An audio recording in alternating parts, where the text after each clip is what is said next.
مولانا تقی صاحب خود فرماتے ہیں کہ میں اور میرے بھائی مولانا رفیع صاحب ہم دونوں کے دونوں جب ڈاکٹر عبدالحی صاحب عارفی رحمت اللہ علیہ سے بیعت ہوئے تو 1 سال تو کچھ نہیں کہا، لیکن 1 سال کے بعد ہم کو بلا کر کے یوں کہا کہ دیکھو تم دونوں بیانوں میں بہت جاتے ہو، اب آئندہ بیان میں نہ جایا کرو۔ شیخ حکم لگا رہے ہیں کہ آئندہ بیانوں میں نہ جایا کرو۔ آج کل کی پیری مریدی کا حال یہ ہے کہ بس اللہ ہی معاف فرمائے، اگر پیر صاحب کہہ دیں کہ آپ کو 3 سال تک بیان میں نہیں جانا ہے تو شاید مرید اتنے ہیلے حوالے کرے گا، حضرت امت کا فائدہ ہے، امت کے ساتھ ربط ہے، امت کو جوڑنا ہے، اور پیر کی بات کو ہوا میں اڑا دے گا۔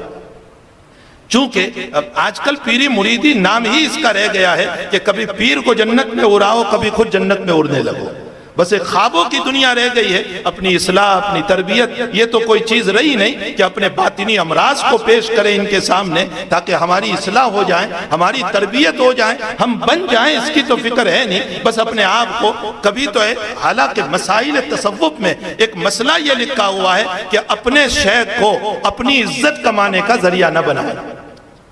تصوف کا مسئلہ ہے کہ اپنے شیخ کو اپنی عزت کمانے کا ذریعہ نہ بنائیں، اپنے شیخ کو اپنی دولت کمانے کا ذریعہ نہ بنائیں، اس لیے کہ شیخ تربیت کے لیے ہیں، عزت کمانے کے لیے نہیں ہے، دولت کمانے کے لیے نہیں ہے۔ تو بہرحال تقی صاحب کہتے ہیں کہ ہمارے ڈاکٹر عبدالحی صاحب نے بیان پر ہمیں منع کر دیا۔ اب لوگ ہمیں بیان کی دعوت دینے آ رہے ہیں تو ہم یہ کہتے ہیں دونوں بھائی حضرت نے منع کیا ہے، وہ کہتے ہیں کہ ہم حضرت کے پاس جائیں، تو ہم کہا کرتے ہیں کہ حضرت کے پاس جاؤ لیکن ہمارا نام نہ لینا۔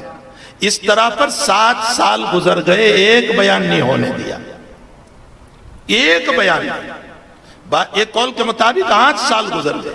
اب اس کے بعد اکورا خطک سے دعوت پہنچی ان کو، تو مولانا نے وہی جواب دیا کہ حضرت نے منع کر رکھا ہے۔ تو کہا اچھا ہم حضرت سے کہیں، حضرت سے جا کر کہا تو ڈاکٹر عبدالحی صاحب رحمت اللہ علیہ نے فرمایا کہ اچھا مولی تقی چلے جاؤ، یہ ہے اجازت۔ فرمایا مولی تقی چلے جاؤ، لیکن جانے کے بعد تم دونوں بھائی میرے پاس آنا۔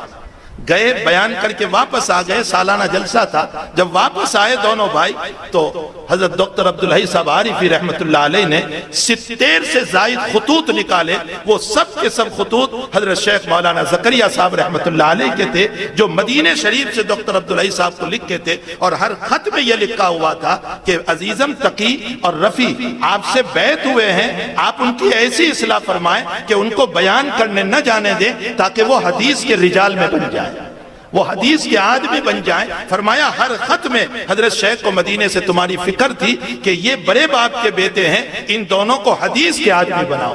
یہ ہے اکابر کی نظر، یہ ہے بزرگوں کی نظر۔